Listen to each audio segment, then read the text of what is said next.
Welcome to the No Quit Living podcast. Our primary objective is to motivate and inspire our listeners to never quit.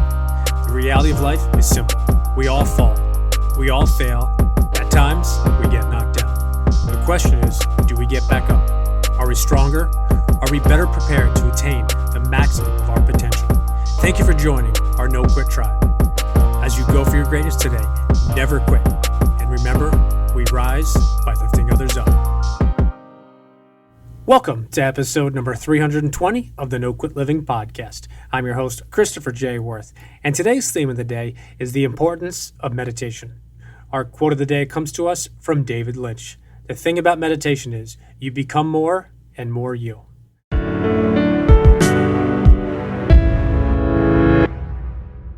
The paperback for the Positivity Tribe is officially out, so make sure you grab a copy or two and help spread some positivity.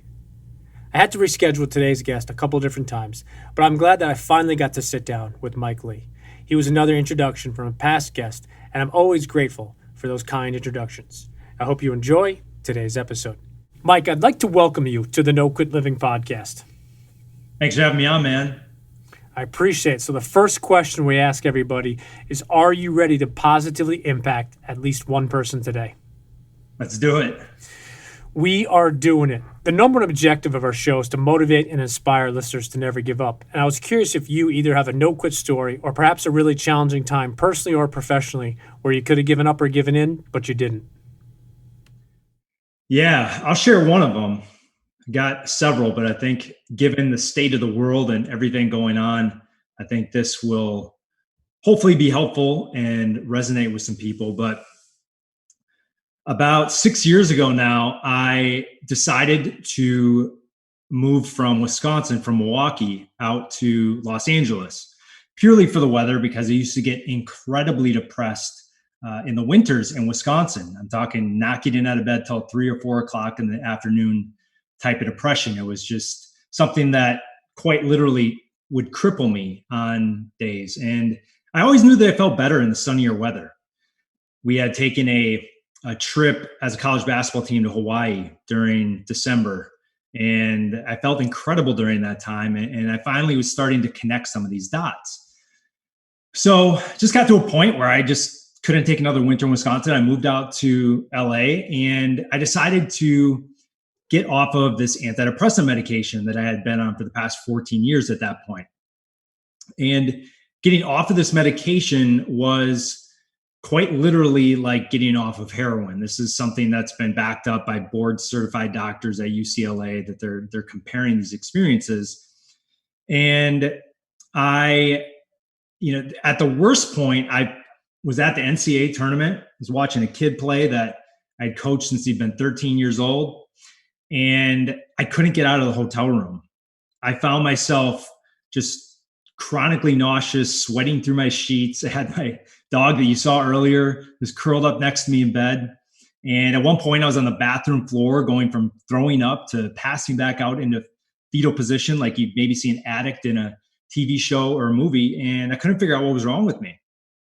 And finally, by the end of the weekend, I realized that I was going through withdrawal just like that addict, but it wasn't from alcohol or oxy or any other pharmaceutical drug. It was from an antidepressant medication that I had been on.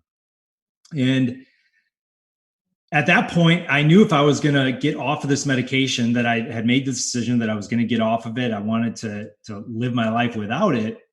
I needed a tool to help me win this battleground that had been created in my mind, because that's what I felt like every day, was that I was going to war in my mind. And I think over the past 10 months, it's something that a lot of people have been going through. We've been, there. I saw surveys the other day where anything related to mental health, anxiety, stress, depression, anything along those lines has increased by 40, 50% across the board. And so I share that because I found a practice that helped me move through this period in my life where I quite literally could barely work for an hour a day because I just couldn't get present. And I picked up a mindfulness meditation practice. And after about 8 weeks, I realized why athletes like Kobe Bryant, what CEOs like Steve Jobs, investors like Ray Dalio all had a form of a meditation practice. And that's because just like as an athlete, if you go on a training program or anybody goes on a physical training program, there's physical evidence of change that you see, right? After 8 weeks, your muscles are breaking down, they elongate and they grow back stronger. And you look in the mirror and you can see physical evidence. And when you have a meditation practice, there are areas of your brain that change as well. There's an area in the front called your neocortex. It's responsible for your executive function, your decision making, your self-awareness. That area actually grows and gets a little bit bigger. There's an area at the base called your amygdala, which is responsible for your fight, flight, or freeze response. And that area actually shrinks, making you less reactive to stress. And obviously, when we are less reactive to stress, we're not pulled out of the moment by the millions of distractions and disruption, the chaos and uncertainty and change that we're dealing with.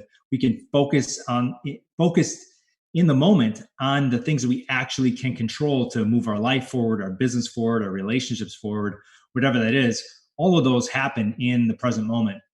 And I'd say that's my no quit living story. There was, oh my God, so many days when I wanted to give up going through all that and didn't want to get out of bed, didn't know what to do and wanted to quit. So hopefully, I share that for everybody who's listening that might be going through that, even if it's 5% of that, there's no shame around it. You're not alone. And, you can move through it.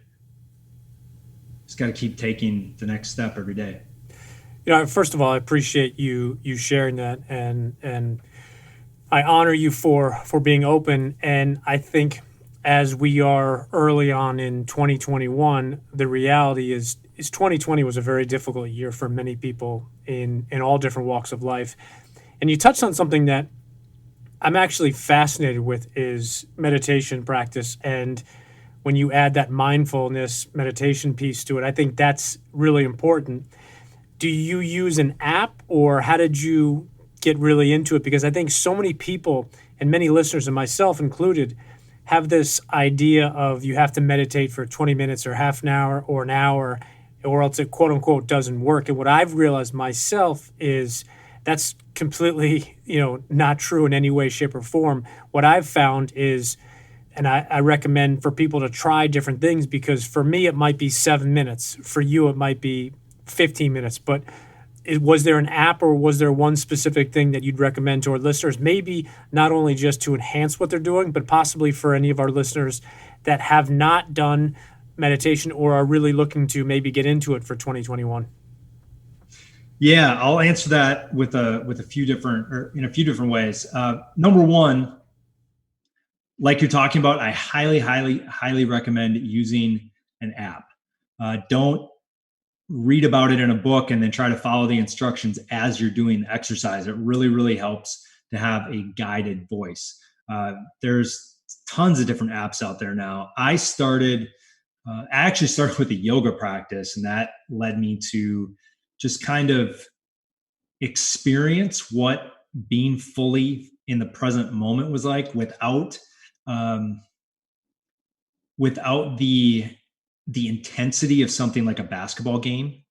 I think there's a different dynamic there, a different experience. And so that opened me up to exploring a meditation practice. I used to use Headspace. That's what I used when I first started out. And you doesn't have to be anything crazy. It can be 10 minutes a day. I started out 10 minutes a day every morning. And, there's practices out there that are, I worked my way all the way up to doing meditations that were 45, 50, 55 minutes long. And, but you can't start there. You got to start with something super, super simple, 5 minutes, 10 minutes, whatever it is, and be okay with that. I mean, those 5 to 10 minutes will have a compounding effect on the rest of your day, every day. And I can pretty much guarantee it. Second thing is, people want guided tracks and they don't want to do an app. Email me, mike@mindshiftlabs.com, and I'll send you some free guided meditation tracks that I've done for people as well. That's awesome. I appreciate that. And I think what you said about 5 to 10 minutes and the compound effect, I think is something that as a country, I think it's this 0 to 100 mentality. It's either all or nothing. And I think what people are realizing, especially during 2020, is the importance of those baby steps. Something we talk about is small wins lead to huge victories. So I'm glad you touched on that. In your short version, if you had to define success, what does that mean to you, or how do you personally define success? That's a great question.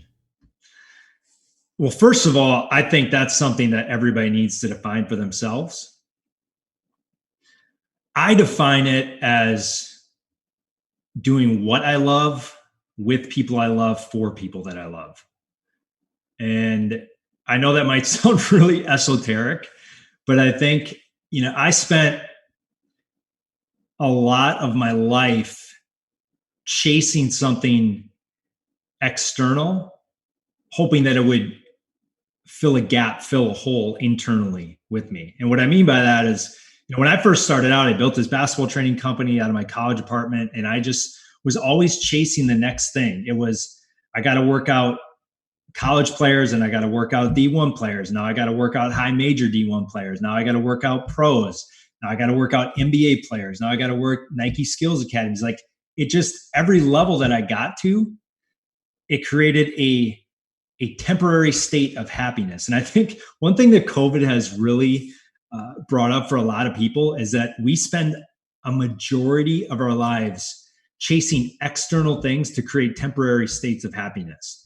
And when you are constantly on that chase, eventually you're going to hit anxiety, you're going to hit burnout, you're going to hit stress, because you're always looking for something outside of you to create fulfillment internally.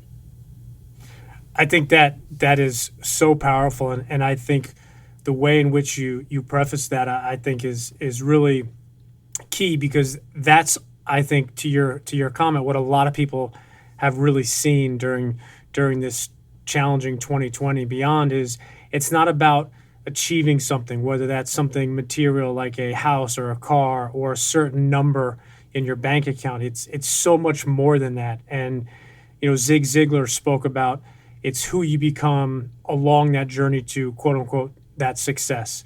And I'm glad you touched on that. If you wouldn't mind just briefly telling our listeners a little bit about what you do today. Yeah, so I've blended 15 years of my basketball experience. I built this basketball training company out of my college apartment, and I've blended the mental performance and sports psychology principles from my basketball background with mindfulness, emotional intelligence, meditation to help create resilient leaders and performers. So I'm working with associations, organizations, companies, and delivering these concepts through keynotes, workshops, and coaching virtually, obviously. Well, there's some in person, and I think as we go through 2021, I think things are going to open back up a little bit differently and more spaced out. But I'm excited for that, because I think there's a different energy and flow. So, following your answer to that, if you had to define yourself, but you could only use one word, what word would you pick? Such a great question. Well, I can answer it in so many ways, but from like a practical way, I would say teacher. I think at the end of the day, I've spent my entire professional life learning how to overcome one of my own pain points or struggles in my life, and then teaching others how to do the same thing. And I think at the root of it, it's a teacher. It's neat that you use that word, because I think as a former coach myself, and obviously we connected in the basketball side, I think you are a teacher, not you in general, but people that are coaching at different levels. You are teaching certain things as well. So I think that's a really neat way that you touch on that. So a fun question that we've been asking, and I know you're familiar with the famous quote by Jim Rohn, you are the average of the 5 people you spend the most time with.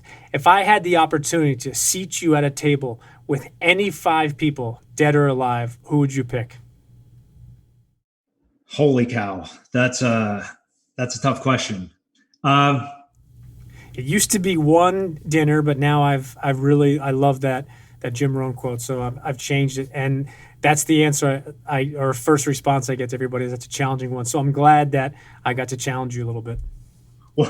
One of the things that's running through my mind is, who would I have there? And then what dynamic would that create for the conversations that they would have? Which I didn't think that I would go there when I was answering this question. Holy cow. I don't know. Let's say I'm going to start on a spiritual level first. I would say Jesus and the Buddha.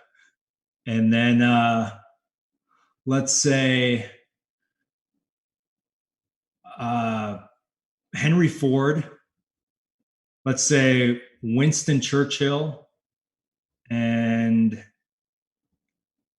Martin Luther King. That is awesome. One of those is one of my five, and I'm not gonna spoil that because I think it's a really interesting question. And the reason I like asking that is because people typically select people from different areas, whether it's religious or spiritual, sports, entertainment, history, inventors. So you touched on a bunch of those, and I really appreciate you saying that. So what is the best advice you've ever received? Man, I've had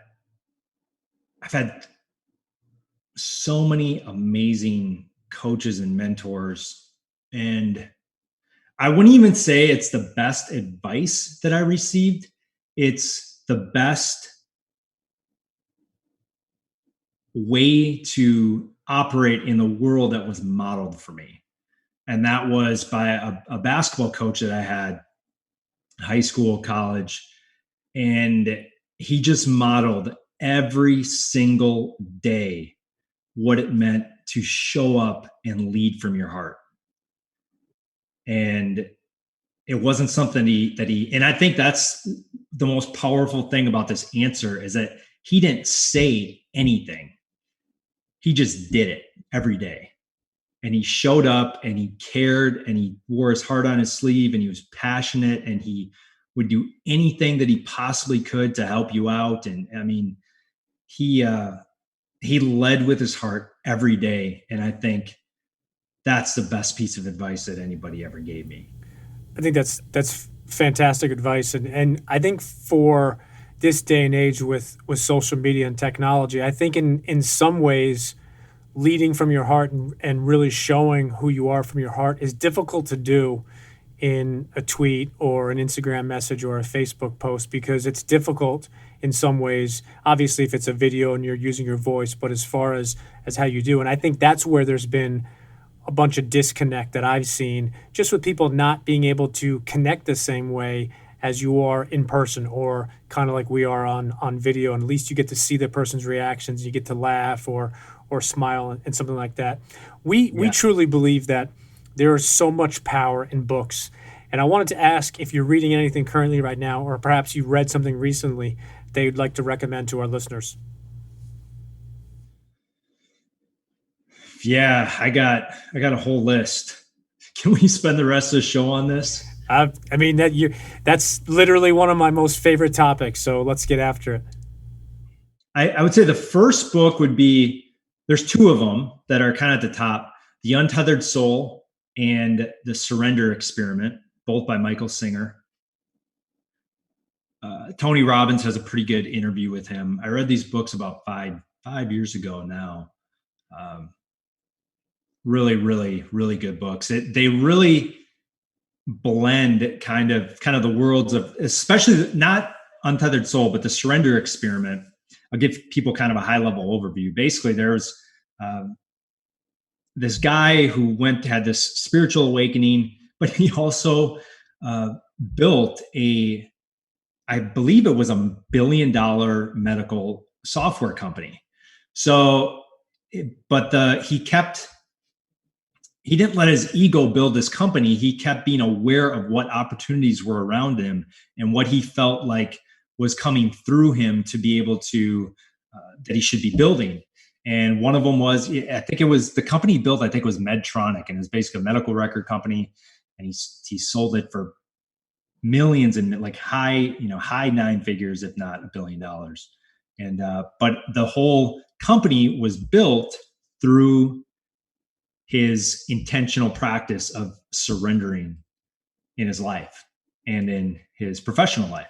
And so that one, both of those two are at the top of my list, probably for your listeners. So follow-up question to that is something that's come up quite a bit over the last, I'd say, year, if not going into the middle to the end of 2019. So many guests have spoken about the power and the value of rereading books. And some guests have even expanded upon the idea that there are certain books that they will reread every single year, for example, around a birthday or a time of year. So I want to throw that out to you. Is there a book, or are there books that you purposely reread, or do you just go back occasionally to a few books and go through them again?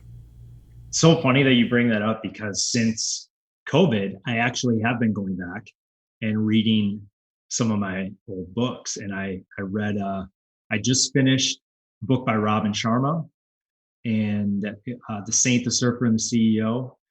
I just finished a couple months ago, I read 2 Jim Rohn books that I read 10, 11, 12 years ago.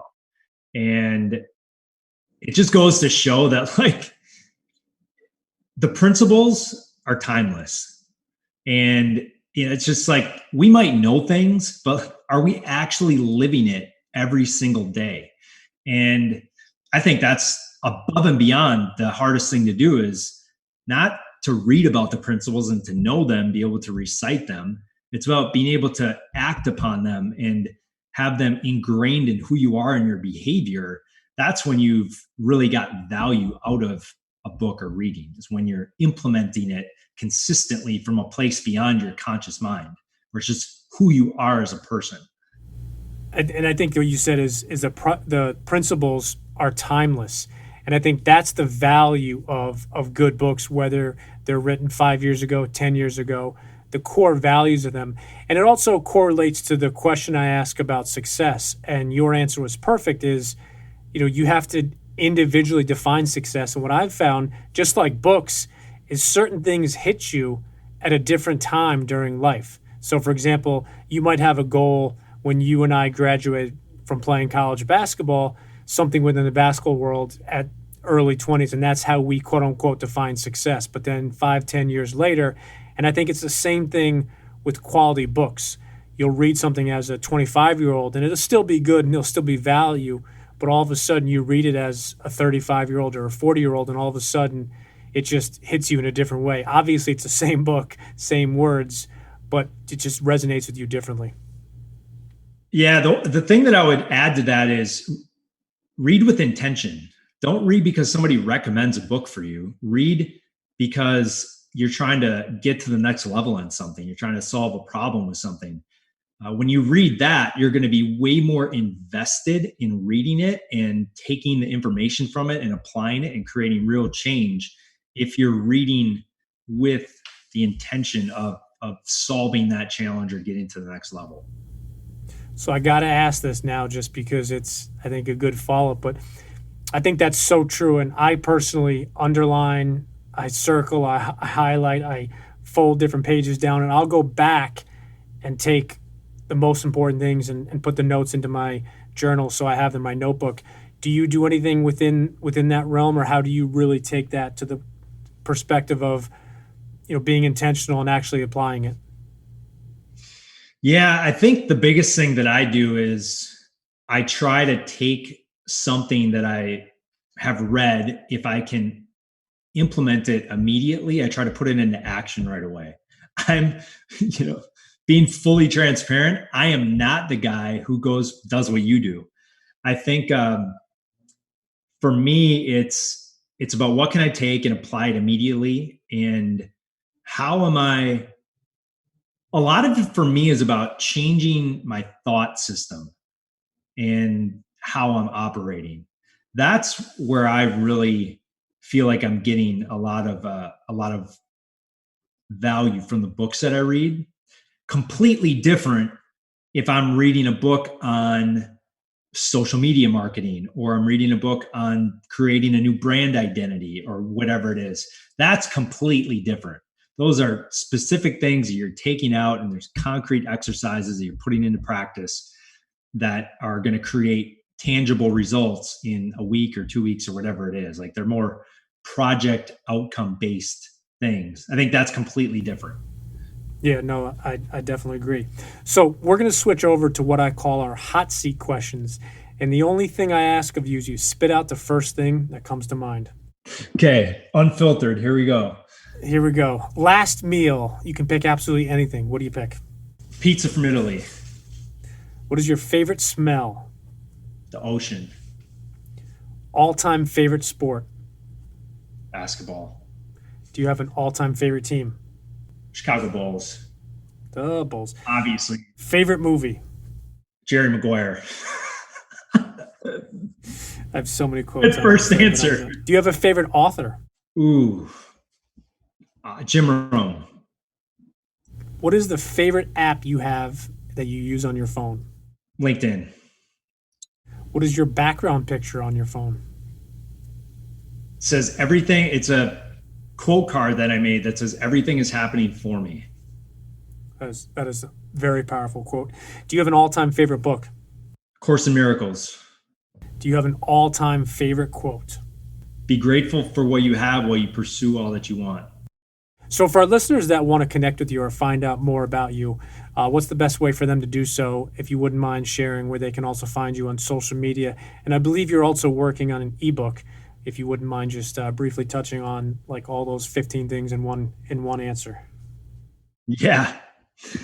You can connect with me on social, mainly hang out on Instagram and LinkedIn at Who Is Mike Lee. Website's MindShiftLabs.com. If you go to MindShiftLabs.com, by the time this episode is out, I'll have a digital guide on unlocking resilient performance from the worlds of sports psychology, mindfulness, and emotional intelligence, how I can apply those in business and life right now. I love it. And then last question I have for you is the same question I ask everybody, is if you have any parting words you'd like to leave with our listeners today. Don't be so hard on yourself. You're doing the best that you possibly can do, and leave it all out on the court every day. But at the end of the day, find the self-compassion for yourself, give yourself the grace, trust that you're doing the best that you can do, and do it all over again tomorrow. Let the results go. I think that's perfect advice. And I just want to thank you for being so candid and open with us. I had a blast, and I know that you and I will connect again soon. And I just can't wait to see as you crush the rest of 2021. Thanks for having me on, man.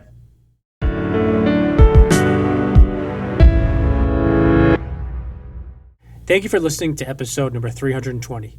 Mike touched a bit upon meditation, but one thing I absolutely loved that he shared was the importance of starting small, and perhaps even starting with an app. In his parting words, Mike suggested for us not to be so hard on ourselves, which is something that I think we all need to hear, especially as 2020 was a very difficult and challenging year. To end today's episode, I would like to echo what Mike said, and I would like to challenge each of you to do one thing today and to start small. Whether it's for a goal, a resolution, or even starting a new habit, start small, but start today. And remember, we rise by lifting others up. And lastly, to our listeners, thank you. We truly appreciate your time, and we hope our episodes inspire you to keep on attacking life and never giving up. To quote Dr. Norman Vincent Peale, it's always too early to quit.